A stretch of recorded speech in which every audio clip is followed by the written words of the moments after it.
जय श्री कृष्णा। राधे राधे सभी को। वीडियो शुरू करने से पहले मैं आप सबसे ये बताना चाहूँगी कि ईश्वर को जब हम प्रेम करते हैं तो वहाँ पे नियम नहीं होते हैं। सबसे पहली चीज़ तो क्योंकि नियम में बंधकर कभी भी प्रेम नहीं किया जा सकता। तो आप अपने लड्डू गोपाल, अपनी राधा रानी को खूब प्रेम करिए। हाँ, कुछ चीज़ें ऐसी हैं अगर हमें पता चलती हैं तो हमें उनको फॉलो करने की कोशिश करनी चाहिए, जिन्हें हम फॉलो कर सकते हैं। तो चलिए आज शुरुआत हम करते हैं कि सबसे पहले तो आपके क्वेश्चंस के मैं जवाब दे देती हूँ, उसके बाद हम बाकी बातें करते हैं। तो पहला प्रश्न आपका है, तुलसी के पात्र अगर ना हो तो क्या करें? देखिए, जिनके घर में तुलसी जी नहीं है तो आप उनके पत्तों की जगह पे, उनके पात्र की जगह पे तुलसी की माला रख के भी आप भगवान को भोजन या भोग या प्रसाद अर्पित कर सकते हैं। अब आता है दूसरा प्रश्न, लड्डू गोपाल जी की सेवा कैसे करें? देखिए, लड्डू गोपाल जी को हम बच्चे के रूप में लाए हैं। यहाँ पर दो अंतर आते हैं। एक तो लड्डू गोपाल हमारा बच्चा है, दूसरा वो ईश्वर भी है जिन्हें हम बेहद प्रेम करते हैं। तो सेवा की जहाँ तक बात है, सेवा में आप वैसे ही केयर और प्यार करें जैसे आप अपने बच्चे को करती हैं। और सिर्फ इस बात का ध्यान रखें, क्योंकि वो ईश्वर हैं तो पवित्रता होनी चाहिए। उनके लिए जो प्रेम है वो 2 गुना 3 गुना बढ़ा देना चाहिए। उनकी छोटी छोटी चीज़ों का ध्यान रखना चाहिए। कारण ये है क्योंकि वो छोटे हैं। अब आपको ये नहीं पता कि वो कितने बड़े हैं, तो आप छोटा शिशु समझकर उनसे प्रेम करें। और सेवा के लिए कोई खास नियम नहीं होते हैं। अब आता है आपका तीसरा प्रश्न, क्या लड्डू गोपाल को रोज़ स्नान करवाना ज़रूरी है? देखिए, ये तो बिल्कुल ज़रूरी है। अगर आपके घर में लड्डू गोपाल हैं तो आप उन्हें ज़रूर रोज़ स्नान करवाएं। वो अलग बात है कि आप उसकी जगह कम पानी का इस्तेमाल कर सकते हैं। अगर कुछ लोग हैं उन्हें लगता है क्योंकि आजकल जो लड्डू गोपाल हैं उनके ऊपर पेंटिंग होती है, तो आप कम पानी लेते हुए उसमें गंगा जल डालकर उनको स्नान कराएं कम पानी के साथ। और चौथा प्रश्न आपका आता है, आप कैसे मैनेज करती हैं सब कुछ, घर, फैमिली, श्रृंगार, भोग? देखिए, किसी भी चीज़ को मैनेज करने के लिए हमें शेड्यूल तो बनाना ही पड़ता है।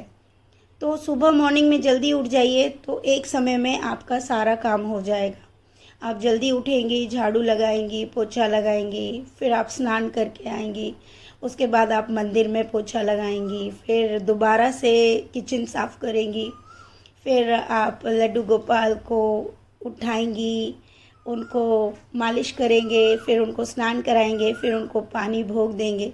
तो ये एक शेड्यूल है जो आपको मैनेज करना ही पड़ता है। सुबह मॉर्निंग में जल्दी उठ जाइए, सारी चीज़ मैनेज हो जाती है। और रही मेरी बात कि मैं सच कहूँ तो सिर्फ एक दोपहर का समय ऐसा होता है जब मेरे बच्चे सो रहे होते हैं। मीन सो रहे मतलब वो मतलब शयन में होते हैं अपने। जिस वक्त वो शयन में होते हैं वो समय मेरे लिए पर्सनल होता है, 3 घंटे का समय। उस 3 घंटे में आप अपने पर्सनल काम कर लीजिए। लाइक मैं वीडियोस भी बनाती हूँ, ऑफिशियली कुछ ऐप्स पे हूँ तो वहाँ के वीडियोस मैं बना लेती हूँ, या शॉपिंग जाना होता है या घर के कुछ एक्स्ट्रा काम होते हैं वो करती हूँ। उसके बाद में फिर लड्डू गोपाल और फैमिली में ही होती हूँ, क्योंकि भोजन तो सभी के लिए बन रहा होता है। तो आप बनाइए, मेरा काम है, मैं पूरे दिन घर में रहती हूँ और काम करती हूँ, और जब मुझे कहीं कुछ एक्स्ट्रा काम नहीं होता तो दोपहर में मैं सो भी जाती हूँ। अब ये 5वां प्रश्न आता है कि क्या आप भोग नहाकर ही बनाएं? जी बिल्कुल, मैंने पहले ही कहा कि वो शिशु हैं लेकिन साथ में ईश्वर भी हैं, और जहाँ पर प्रभु आते हैं तो वहाँ पर स्नान ज़रूरी है। आप पवित्र होकर ही उनके लिए भोजन बनाएं तो ज़्यादा अच्छा है। हाँ, कभी कभार अगर ऐसा हो जाता है कि मतलब बहुत ज़्यादा आप लेट हो गए हैं और आपको लग रहा है, तो ठीक है, उस दिन आप बाल वॉश मत करिए, लेकिन फिर भी स्नान करके आइए और उनके लिए जल्दी से हल्का ही सही लेकिन भोग उनको बना कर दें। स्नान करके ही भोग लगाएं तो ज़्यादा अच्छा है।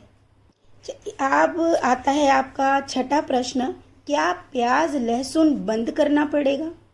बंद करना पड़ेगा तो ये एक आ जाता है कि अरे भैया हमको भगवान की पूजा करनी है तो ये करना पड़ेगा क्या, ये नियम लगाना पड़ेगा? मैंने पहले ही कहा, ईश्वर से प्रेम करने के लिए कोई नियम नहीं है। मुझे जितना पता है मैं आपको वही बता रही हूँ, और जितने से मेरे प्रभु खुश है मैं वही बात आपको यहाँ बताऊंगी, कोई भी झूठ नहीं। क्योंकि प्याज लहसुन बंद करना पड़ेगा ये आपके ऊपर पर्सनल है। अब यहाँ पर जो बात आती है वो देखिए, वैसे तो देखा जाए तो हर चीज़ में मिलावट है, कहीं ना कहीं प्याज लहसुन का ज़रूर मिलावट होगी, आप कितनी चीज़ों से बचोगे। लेकिन जब हमें ये पता है कि प्याज लहसुन लड्डू गोपाल को अर्पित नहीं करते हैं, उनको भोग में नहीं देते हैं, वर्जित है, ये बात हमको पता है। जब दिल को ये बात पता है तो मेरे हिसाब से नहीं खाना चाहिए।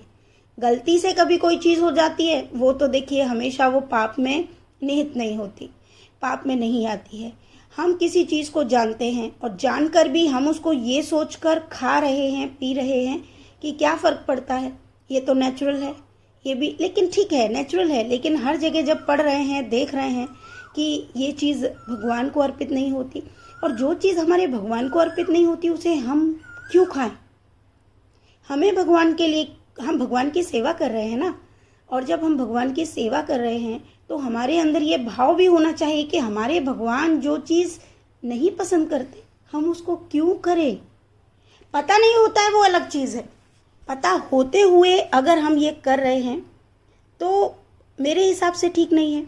बाकी आप सोच सकते हैं, आपको अगर लगता है कि खाना चाहिए तो खाइए, क्योंकि आप जैसे भाव प्रभु के लिए रखेंगे, यकीन मानिए आपके घर में प्रभु उसी भाव से विराजमान रहेंगे। आप जिस भाव से उनको वस्त्र पहनाएंगे, जिस भाव से उनको भोजन कराएंगे, आपको उनकी उपस्थिति वैसी ही नज़र आने वाली है, वैसी ही दिखने वाली है, आपके साथ वो वैसे ही रहेंगे जैसे आपका स्वयं का बच्चा। आप अपने स्वयं के बच्चे को अच्छे वस्त्र पहनाएंगे तो आपको वो कैसा मिलेगा, कैसा दिखेगा? कोई आपके बच्चे को देखेगा तो सराहना करेगा या क्या करेगा? आप जैसा भोजन कराएंगे आपका बच्चा वैसा ही तंदुरुस्त, देखने में सुंदर, मजबूत बनेगा। आप अंदाज़ा लगाइए इस बात से। आपका बच्चा मतलब जिस तरीके का आप भाव रखेंगे आपको प्रभु वैसे ही नज़र आएंगे और वैसा ही प्रेम आप उनके साथ कर पाएंगे। अब आता है आपका 7वां प्रश्न, क्या वृंदावन से लड्डू गोपाल भिजवा सकते हैं? तो देखिए वैसे तो मैं विग्रह जो है प्रभु के, मतलब मेरा कोई सेल का काम नहीं है।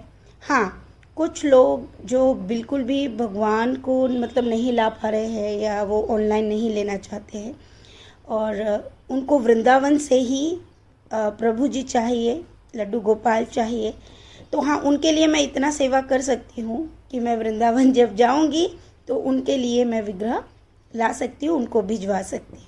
बस इतना मैं सेवा ज़रूर कर सकती हूँ, बाकी जो होगा वो डिटेल्स मैं आपको इनबॉक्स में दे सकती हूँ। अब आता है 8वां प्रश्न, क्या आप लड्डू गोपाल को अपना बेटा मानती हैं?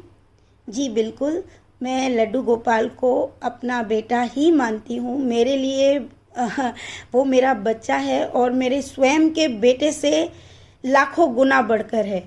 अब आता है 9वां प्रश्न, क्या लड्डू गोपाल को खुद लाएं या किसी से गिफ्ट लें? देखिए, आप बच्चा किस लिए ले रहे हैं? आपके स्वयं के लिए, उनकी सेवा के लिए।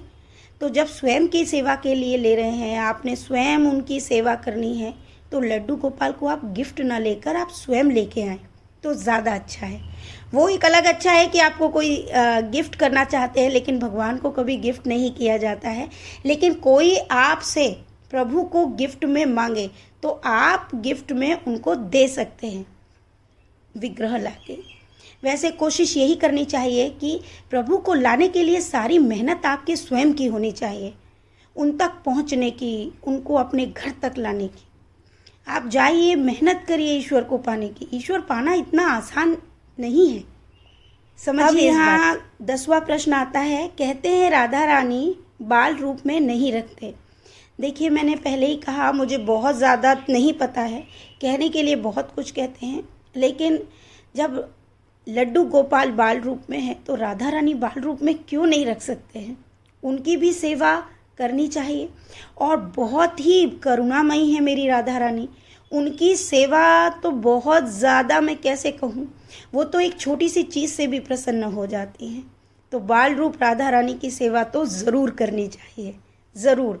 और जो बाल रूप राधा रानी की सेवा करते हैं उनसे तो कन्हैया वैसे ही बहुत प्रसन्न रहते हैं। अब आता है 11वां प्रश्न। ये वीडियो मैंने अब बनाया है।